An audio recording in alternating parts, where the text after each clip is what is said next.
اللہ کی پسند، 14ویں رات کے چاند کی طرح چمکتا چہرہ، واسع الجبین ماتھا کشادہ، ازج الحواجب ہمیں بڑی گول خوبصورت، من غیر قرن یہاں بال نہیں، عظیم الہامہ سر بڑا، رجل الشار بال گھنگریالے، ان فرقت عقیقتہ فرق و الا فلا عقیقہ، عقیصہ دو لفظ ہے، مانگ کبھی نکالتے تھے کبھی نہیں نکالتے تھے، یجاوز شعرہ شحمت اذنیہ بال کان کی لو تک، یہاں تک کان کی لو تک، اقنى العرنین ناک آگے سے باریک، اور لہو نور یعلوہ یہاں ایک نور جگمگ کرتا تھا، آنکھیں ادعج، آنکھیں اشکل، آنکھیں انجل، آنکھیں ابرج، آنکھیں اہدب، آنکھیں احور، آنکھیں اقحل، یہ سب میرے نبی کی آنکھوں کی خوبصورتی کے الفاظ ہیں۔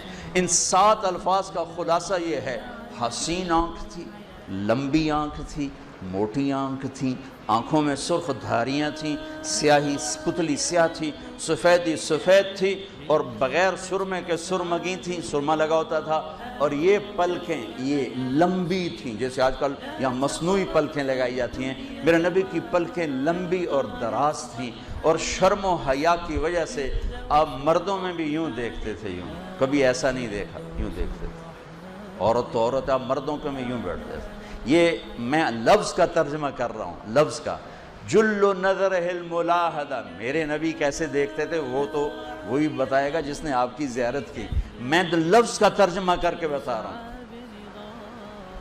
کبھی کبھی ایسے دیکھتے تھے، کبھی جب آپ ایسے دیکھتے تو تمام صحابہ ایسے ہوتے تھے، کوئی آپ کو دیکھ نہیں سکتا تھا، آنکھوں میں سورج کی چمک، چاند کا حسن، کلیوں کی مسکراہٹ، صرف 2 آدمی آپ کو دیکھ سکتے تھے، صرف 2 آدمی، ایک ابو بکر اور ایک عمر، بس، اور کوئی آپ کو نہیں دیکھ سکتا تھا، وہ آپ کو دیکھ کے مسکراتے، آپ ان کو دیکھ کر مسکراتے تھے۔ ذیلی الفم، ہونٹ بڑے خوبصورت چوڑائی میں، اشنب، براق الثنایا، دانت بڑے خوبصورت، اتنے چمکدار کہ جب آپ ہنستے تھے تو دانتوں سے نور نکلتا دکھائی دے گا، جیسے یہ مصنوعی نہیں دکھاتے یہ ٹوتھ پیسٹ والے، دانتوں سے نور نکلتا دکھائی دیتا تھا۔ یہ دانت جڑے ہوئے نہیں تھے، تھوڑا سا خلا تھا، اس میں تھوڑا سا خلا تھا، مفلج الثنایا، یہ تھوڑا سا یہاں خلا تھا، کث اللحیہ، داڑھی گھنی تھی، نیم گھنگریالی تھی، داڑھی اور سر میں 20 سفید بال تھے، سہل الخدین، یہ گال نہ ابھرے نہ پچکے، یوں گولائی میں، پچکے ہوئے کمزوری، ابھرے ہوئے چربی، دونوں میں حسن ماند پڑ جاتا ہے، گولائی میں، ایسے گولائی میں آپ کے گال مبارک تھے، کأن جید دمیۃ فی صفاء الفضہ، اور آپ کی گردن سراہی دار لمبی، جیسے مورتی کی لمبی گردن بنائی جائے ایسے آپ کی گردن لمبی سراہی دار آپ کی گردن تھی، سوا البطن والصدر، سینہ اور پیٹ برابر، سبط القصب، سیدھا قد، طویل الزندین، لمبے بازو، سائل الاطراف، انگلیاں سیدھی اور لمبی، رہب الراحہ، ہتھیلی یہ کشادہ، شتن الکفین والقدمین، یہاں اور یہاں اور یہاں اور ادھر، رگیں نظر، یہ میری رگیں نظر آ رہی، آپ کی رگیں نظر نہیں آتی تھیں کہ رگیں ابھری ہوں تو بھی حسن ماند پڑ جاتا ہے، ٹھیک۔ اشارت الذراعین، یہاں تھوڑے تھوڑے بال تھے، یہاں جیسے یہ میرے تھوڑے سے زیادہ ہیں، آپ کے اس سے بھی ہلکے بال تھے۔ دقیق المسربہ، سارے جسم پر کوئی بال نہیں تھے، یہ چھاتی کے درمیان یہاں سے ایک باریک دھاگے کی طرح بالوں کا ایک لکیر جاتی تھی جو ناف پہ جا کے ختم ہو جاتی تھی۔ بعید ما بین المنکبین، چوڑی چھاتی، زخم القرادیس، یہ جوڑ یہ جوڑ یہ جوڑ یہ جوڑ بڑے مضبوط، بہت مضبوط تھے، انتہائی مضبوط، بادناً متماسکاً، مضبوط جسم، گندھا گتھا ہوا جسم، لیس بالطویل ولا بالقصیر، نہ زیادہ لمبے نہ زیادہ چھوٹے، لیکن ایک معجزہ عظیم، لمبے سے لمبے قد والا آپ کے ساتھ کھڑا ہوتا تو آپ کا قد اونچا ہوتا، اس کا نیچے ہوتا تھا، آپ کے ساتھ کھڑے ہو کر کسی کا قد اوپر نہیں ہوتا تھا، ہمیشہ نیچے ہو جاتا، ہمیشہ نیچے ہوتا تھا۔ یہ ہے لقد جاءکم رسول من انفسکم، ایسا کوئی ہے؟ ایسا کوئی ہے؟ پھر لقد جاءکم رسول من انفسکم، اس لفظ کو دو طرح پڑھا جا سکتا ہے۔ من انفسکم ہم پڑھتے ہیں، اور میں افریقہ گیا، موریتانیہ ایک عرب ملک ہے افریقہ میں غریب سا، وہاں پڑھتے ہیں من انفسکم۔ انفسکم قرآن کے لفظوں کو 7 طرح پڑھا جا سکتا ہے۔ من انفسکم پڑھ کے سن کے مجھے بڑا مزہ آیا کہ سبحان اللہ، اللہ نے دونوں پہلو ایک لفظ میں بیان کیے ہیں۔ من انفسکم اپنے نبی کی ذات کو بیان ہے، ایسا ہے کوئی؟ ایسا ہے؟ من انفسکم آپ کے خاندان کو بیان کوئی ہے؟ آل ہاشم جیسا کوئی ہے؟ اہل البیت جیسا کوئی ہے؟ آل رسول جیسا کوئی ہے؟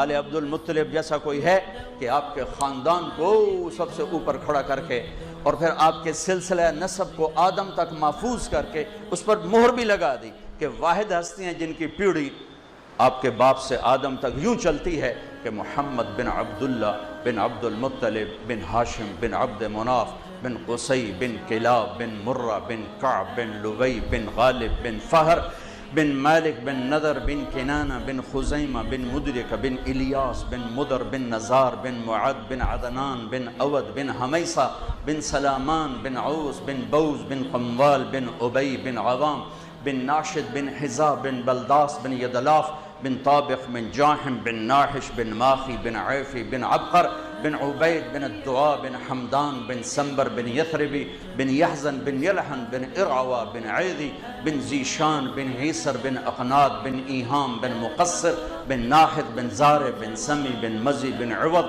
بن عرام بن قیدار بن اسماعیل بن ابراہیم بن آدر بن ناحور بن سرود بن رعو بن فائق بن عابر بن ارفقشاد بن سام بن نوح بن لامک بن متوشال بن ادریس بن یرد بن ملحلئیل بن کینان بن آنوش بن شیس و بن آدم علیہ السلام۔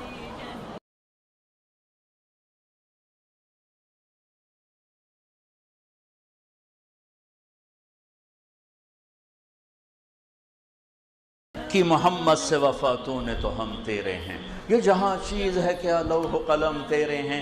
ہمارے شاعر نے ایک شعر میں ساری شریعت کو بیان کر دیا ہے۔ اب اپنے شعبوں میں محمدی بن کے دکھاتے ہیں۔ لا الہ الا اللہ پاسپورٹ ہے اور محمد الرسول اللہ ویزا ہے۔ زندگی گزر گئی سفر کرتے ہوئے، ذرا سا ویزے کے ذرا سا اونچ نیچ پر واپس بھیجا گیا ہوں۔ ہمیں گندے جائے ملک، چھوٹے چھوٹے ملک، جناب اے چیز پوری نہیں، واپس کیا گیا ہوں۔ تو جنت میرے رب کا مہمان خانہ، لا الہ الا اللہ پاسپورٹ، محمد رسول اللہ ویزا۔ ویزے کے بغیر تو بنگلہ دیش نہیں اندر جانے دے رہا، تے اللہ اپنی جنت کے میں تو انوارڈ چھان صرف کالا کوٹ ویک کے جو وکیل صاحب آ گیا، جج صاحب آ گیا، تو کہتے محمدی ویزا بھی کھا۔ بلال نے لگوایا تھا، ابو لہب چاچا ہے اس نے نہیں لگوایا تھا۔ ایک چاچا قریشی ہاشمی سید اور اس نے ویزا نہیں لگوایا گا، تبت یدا ابی لہب وتب، برباد کر دو اس خبیث کو، ہلاک ہو گیا۔ بلال حبشی کالا غلام کا بیٹا بلال بن رباح، میں زور لا بیٹھا، میں نو بلال دے دادے دا نا کتھوں نہیں لبھیا، ایڈا بے معلومہ بندہ بلال بن رباح۔ لیکن آپ نے فرمایا تمہیں خبر ہے جنت میں جانا کیسے ہوگا؟ سورے جنتی پل پار کر کے پل صراط جنت کے دروازے پر آ جائیں گے، دروازے بند۔ جنت کے دروازے 8 ہیں، جہنم کے 7 ہیں۔ 7 دروازوں کا مطلب ہے جہنم چھوٹی ہے اور جنت بڑی ہے، لیکن دروازے 8 ایسے بند ہوں گے۔ تو سارا جنتی مجمع آدم علیہ السلام سے لے کر عیسیٰ علیہ السلام تک، ہمارے نبی، ساری امتیں، اہل ایمان، مرد عورت، ارے یار یہ تو دروازے ہی بند ہیں، اندر کیسے جائیں؟ تو کہیں گے چلو بڑے ابا سے بات کرو، آدم علیہ السلام۔ اللہ بھلا دے گا، اللہ اپنے نبی کی شان دکھانا چاہتے ہیں نا، اللہ بھلا دے گا کہ کم تھا ادھو بڑھنا ہے ادھے نہیں، لہذا سارا مجمع آدم علیہ السلام، ابا جان یہ دروازہ کھلوائیں۔ وہ کہیں گے پترو میں تو تنوں کٹیا ہے، میں تنوں لے جا نہیں سکتا۔ هل اخرجکم الا خطیۃ ابیکم، میں تانوں کڈیا ہے میں اندر نہیں لے جا سکتا کسی اور نال گل کرو. تو اب یہ یوں آ رہے ہیں ایک ایک نبی سے گھوم. اللہ نے بھلا ہی دیا, صرف اللہ اپنے نبی کی شان دکھانا چاہتا ہے. چلتے چلتے چلتے یہ مجمع پہنچے گا عیسیٰ علیہ السلام کے پاس. کتنے بوئے پھرے, 1.25 لاکھ بوئے پھر کے عیسیٰ علیہ السلام. جناب دروازہ کھلوائیں. اب اللہ ان سے بلوائے گا, یہ فرمائیں گے دیکھو ایمان والو, دروازہ میں بھی نہیں کھلوا سکتا, لیکن جو کام پہلوں نے نہیں کیا وہ میں کرتا ہوں. میں تمہیں یہ بتاتا ہوں کہ کھلوائے گا کون, یہ میں بتاتا ہوں. پہلوں نے نہیں بتا, میں بتاتا ہوں. کہ جی دسو, محمد مصطفیٰ صلی اللہ علیہ وسلم, اور کوئی نہیں کھلوا سکتا, وہی کھلوائیں گے. یہ سارا مجمع آئے گا ہمارے نبی کی خدمت, یا رسول اللہ, یا نبی اللہ, یا حبیب اللہ, یا حبیب اللہ. دروازہ کھلوائیں. آپ فرمائیں گے میرے سوا کوئی کھلوا بھی نہیں سکتا. پھر سورا مجمع کھڑا ہوگا اور آپ ایسے سجدے میں جائیں گے, سجدے میں سر رکھیں. اور اللہ, آپ نے کہا میں اس وقت اللہ کی وہ تعریف کروں گا جو عین اسی وقت اللہ مجھے سکھائے گا. پھر میرا اللہ کہے گا یا حبیبی یا محمد ارفع راسک سل تعطا اشفع تشفع. میرے حبیب, میرے محبوب, میرے محمد, سر اٹھائیے, سوال کیجئے, پورا ہوگا. شفاعت کیجئے, قبول ہوگا.